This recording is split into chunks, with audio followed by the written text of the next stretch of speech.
Bismillahirrahmanirrahim. Assalamualaikum warahmatullahi wabarakatuh. Alhamdulillah, anak-anakku, pada hari ini kita untuk pertama kalinya belajar tema, dan mudah-mudahan kita semua selalu dalam lindungan Allah Subhanahu wa taala. Adapun materi yang pertama yaitu berkaitan dengan tema 1, selamatkan makhluk hidup di sekitar kita. Sekarang kita akan mempelajari subtema 1, pembelajaran 1. Namun sebelumnya perlu Bapak ingatkan bahwa untuk pembelajaran ini mungkin tidak seperti kita bertatap muka langsung.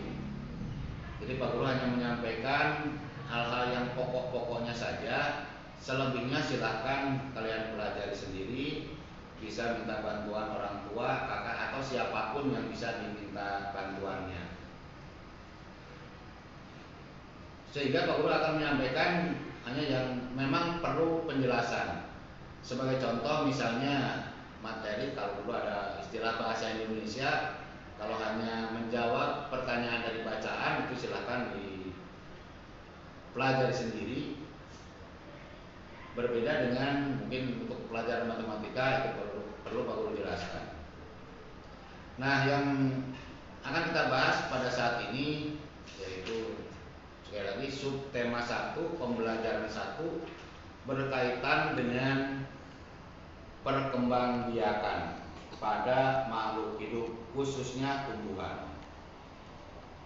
Sebelum memulai, Pak Guru akan sedikit cerita. Pada suatu saat ada seorang anak kecil bermain ke kebun. Dia melihat di kebun banyak tumbuh-tumbuhan. Ada mangga, ada padi, ada jagung. Dia berpikir, dari mana tumbuhan itu berasal? Padahal setiap hari orang selalu makan. Contoh misalnya nasi, itu setiap hari dimakan kok tidak habis-habis. Jagung dimakan tidak habis-habis, mangga dimakan tidak habis-habis. Dari mana asalnya? Nah, berangkat dari situ perlu kita ketahui bahwa setiap makhluk hidup itu mengalami perkembangbiakan. Apa itu perkembangbiakan? Dari kata berkembangbiak. Berkembangbiak artinya menciptakan individu baru yang sejenis dengan induknya. Diulangi. Berkembangbiak artinya menciptakan individu baru yang sesuai dengan induknya, yang sesuai atau yang sama. Perkembangbiakan ini dialami oleh setiap makhluk hidup, baik itu manusia, hewan, maupun tumbuhan. Sekarang lebih kepada tumbuhan. Yang pertama kita akan membahas tentang perkembangbiakan tumbuhan. Perkembangbiakan tumbuhan itu dibedakan menjadi dua. Ada perkembangbiakan generatif, ada perkembangbiakan vegetatif. Perkembangbiakan generatif artinya perkembangbiakan secara kawin.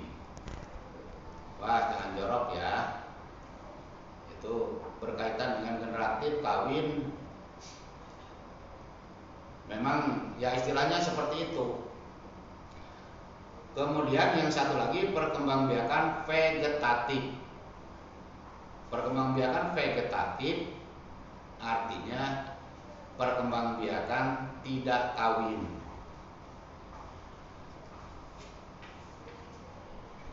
Untuk yang pertama yang perlu kita pelajari adalah berkaitan dengan perkembangbiakan generatif atau secara kawin.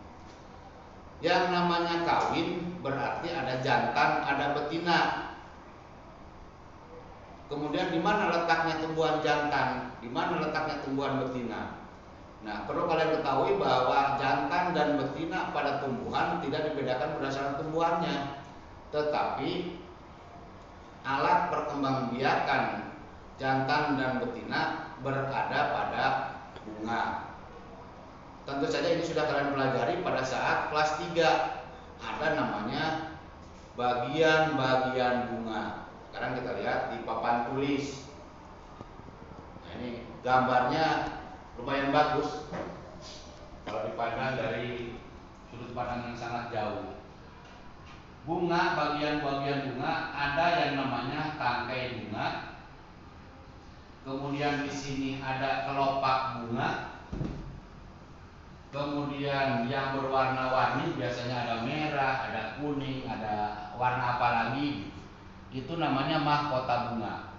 Kemudian di tengah-tengah di sini ada bakal biji, ada bakal buah. Kemudian di tengah-tengah ada yang bentuknya seperti ini. Ini yang disebut dengan putik. Ini namanya putik. Kemudian ini ada lagi yang seperti ini namanya benang sari. Tadi Pak Guru katakan ini tangkai bunga sudah jelas lah, kelopak bunga sudah jelas. Sedangkan ini bakal buah berarti nanti kalau ini sudah kawin ini akan menjadi buah. Kemudian bisa terjadinya buah ini setelah ada proses perkawinan antara jantan dan betina. Nah, yang jantan ini yang ini namanya benang sari. Benang sari. Ini sel kelamin jantan. Sedangkan yang ini putik atau yang dikenal dengan sel kelamin betina. Di sini di kepala putik, di kepala sari ini terdapat serbuk-serbuk sari sebagai sel kelamin jantannya. Ketika serbuk sari jatuh di kepala putik, itulah terjadi perkawinan pada tumbuhan. Tapi untuk tumbuhan namanya bukan perkawinan, yaitu yang disebut dengan penyerbukan. Jadi penyerbukan artinya sampainya serbuk sari ke kepala putik. Sampainya serbuk sari ke kepala putik itu namanya penyerbukan. Kalau dalam dunia hewan mungkin yang disebut dengan kawin. Setelah proses perkawinan ini nanti akan terjadilah buah. Dari buah mungkin ada daging buah. Itu juga sudah kalian pelajari kelas 4, tidak perlu Pak Guru jelaskan lagi. Tetapi di dalam buah itu ada yang namanya biji. Biji ditanam kemudian tumbuh seperti yang ada di halaman 3. Proses terjadinya perkembangbiakan mulai dari biji, kemudian yang sebelah kiri padi, tumbuhan masih kecil. Kalau yang sebelah kanan dari biji, kemudian ada kecambah, kemudian ada mangga muda dan sebagainya. Nah, ini karena tadinya satu pohon kemudian kita tanam biji-biji yang banyak, berarti itu kan menciptakan individu baru yang sama jenisnya. Jadi kalau mangga nanti tumbuhnya mangga lagi, nggak mungkin kita tanam mangga tumbuhnya misalnya duren, tidak mungkin. Itu yang disebut dengan perkembangbiakan. Kemudian bagaimana prosesnya penyerbukan? Ada beberapa bunga yang melakukan penyerbukan sendiri atau yang disebut dengan kleistogami. Tuh, yang tulisannya bagus di pojok. Kleistogami itu prosesnya penyerbukan sendiri tanpa bantuan apapun. Nah, selain dari tanpa bantuan apapun, proses penyerbukan ini bisa dibantu oleh beberapa hal. Untuk jatuhnya serbuk sari sini ke kepala putik itu dibantu oleh diantaranya satu, ada yang disebut dengan anemogami, yaitu proses penyerbukan yang dibantu oleh angin. Jadi bunga sudah mekar, ada angin, kemudian akan meniup serbuk sari, jatuh di kepala putik. Itu namanya penyerbukan anemogami dengan bantuan angin. Kemudian ada lagi zodiogami, yaitu penyerbukan yang dibantu oleh hewan. Hewan apa saja? Mungkin berbagai macam hewan yang lebih kelihatan, lebih ketara, lebih nyata. Misalnya ada lebah atau kumbang. Biasanya kalau ada bunga, itu kumbang atau lebah datang ke bunga tersebut karena ada unsur penarik. Nah, ini fungsi dari mahkota bunga tadi. Lebah datang hingga di sini bergetar, jatuh serbuk sarinya di situ. Atau mungkin di sini ada pohonnya, ada gajah lewat, kesenggol gajah, ininya rontok, sama gajah juga. Itu yang disebut dengan zoidiogami, yaitu penyerbukan yang dibantu oleh hewan. Yang ketiga, hidrogami. Ini dibantu oleh air. Mungkin yang lebih pasti untuk tumbuhan-tumbuhan yang ada di rawa-rawa. Tetapi tidak mustahil yang di darat pun, anggaplah pohon mangga misalnya. Itu sama dibantu oleh air. Karena apa? Mungkin pada malam hari, pagi hari terjadi hujan. Hujan, tetes di kepala putik, jatuh ke putik. Terjadilah penyerbukan. Itu yang dibantu oleh air. Nah, yang terakhir yaitu antropogami. Apa itu antropogami? Penyerbukan yang dibantu oleh manusia. Kalau ini biasanya tumbuhannya tumbuhan tertentu. Ada misalnya tumbuhan vanili. Vanili bunganya kurang lebih seperti ini. Ini tidak akan terjadi penyerbukan karena putik dan serbuk sari ada di dalam. Dia biasanya nggak mekar, nggak terbuka, tertutup, ada di dalam. Nah, untuk terjadinya penyerbukan ini betul-betul harus dibuka oleh manusia, dibuka kemudian dipertemukan. Nah, ini untuk tumbuhan vanili. Jadi yang termasuk ke dalam antropogami, proses yang membantu penyerbukan. Kemudian bagaimana penyerbukan itu? Serbuk sari jumlahnya banyak, dibantu oleh angin sehingga kadang-kadang melayang-layang kemana-mana lah berterbangan gitu. Oleh karena itu, untuk penyerbukan dibedakan menjadi 4. Sini. Macam-macam penyerbukan. Ada yang disebut dengan penyerbukan sendiri, ada penyerbukan silang, ada penyerbukan tetangga, ada penyerbukan bastar. Lagi ya, macam-macam penyerbukan, ada penyerbukan sendiri, ada silang, ada tetangga, ada bastar. Kemudian apa sih bedanya? Timbul pertanyaan, apa sih bedanya? Mudah-mudahan ini sudah jelas, jadi bagus.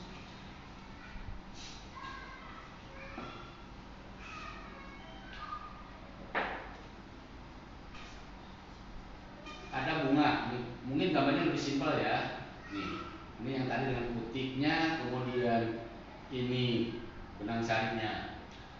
Yang disebut dengan penyerbukan sendiri, ini serbuk sari, kemudian ini putik dalam satu bunga. Dalam satu bunga itu namanya penyerbukan sendiri. Kalau mau lebih jelas silakan dibuka di halaman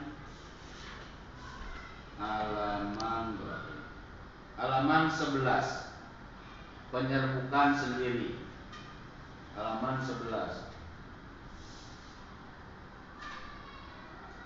Kemudian yang berikut penyerbukan silang. Penyerbukan silang Artinya serbuk sari berasal dari tumbuhan lain yang sejenis. Ini ada pohon mangga. Ini ada pohon mangga. Ini namanya mangga aromanis. Tulisannya nggak kelihatan, nggak apa-apa ya, aromanis. Yang penting mah pendengarannya lah.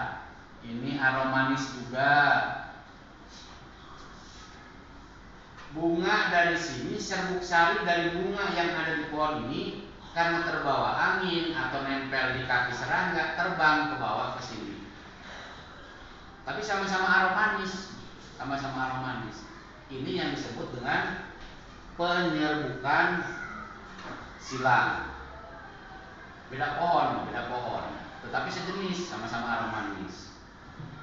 Yang berikutnya yaitu penyerbukan tetangga. Nah, bagaimana sih tetangga itu? Dalam satu pohon bunga banyak. Nih, gambar lagi pohon. Di sini ada bunga, di sini ada bunga, di sini ada bunga. Bunga ini punya serbuk sari, punya putih, punya serbuk sari, punya putih, sama. Serbuk sari dari bunga ini terbang ke sana. Yang dari sini terbang ke sini. Ini dalam satu pohon. Itu namanya penyerbukan tetangga. Ini maaf, ini tadi kurang urut susunannya.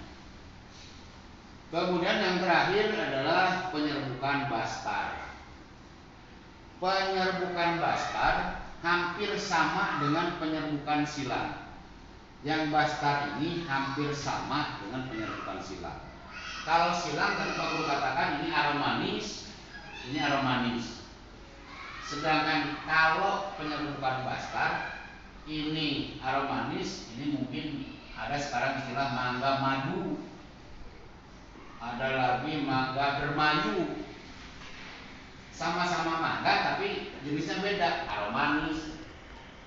Kemudian itu dermayu.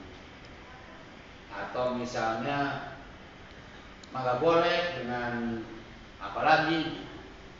Nah, itu yang disebut dengan penyerbukan bastar.